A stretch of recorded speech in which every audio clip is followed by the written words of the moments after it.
एक छोटे से कस्बे में एक सरल और शांत स्वभाव का लड़का अरुण रहता था। वह बहुत सीधा सादा और धीमी चाल का था।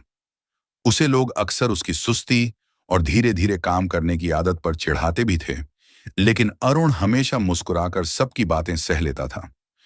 अरुण की गली में ही रहती थी एक तेज तर्रार और समझदार लड़की, रेखा। दोनों की सोच बहुत अलग थी। अरुण हमेशा शांत, धैर्यवान और सोच समझकर चलने वाला, जबकि रेखा तेज तर्रार, होशियार और फुर्तीली। धीरे धीरे दोनों में दोस्ती हो गई। एक शाम दोनों मोहल्ले के पार्क में बैठकर बातें कर रहे थे। तभी अचानक दो बदमाश वहां आ धमके।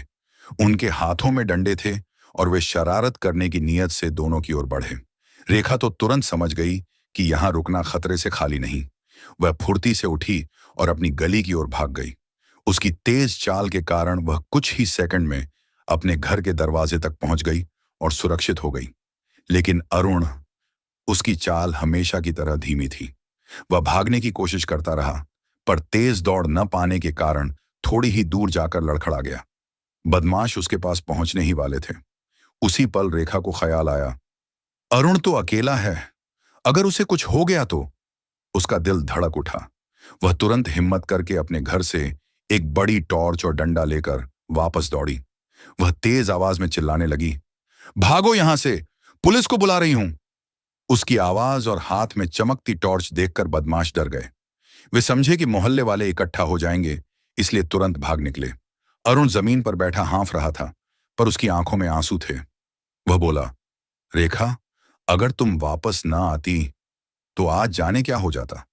रेखा ने उसके कंधे पर हाथ रखा और मुस्कुराकर कहा, दोस्ती का मतलब ही यही है अरुण, एक दूसरे के लिए खड़े होना। मैं तेज दौड़ सकती हूं, पर अगर तुम्हें अकेला छोड़ देती तो मेरी दौड़ का क्या फायदा।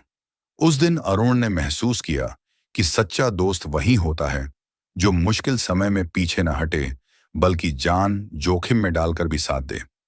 निष्कर्ष, दोस्ती का असली मतलब यही है कि हम सिर्फ अच्छे वक्त में नहीं, बल्कि मुश्किल वक्त में भी एक दूसरे का साथ दें।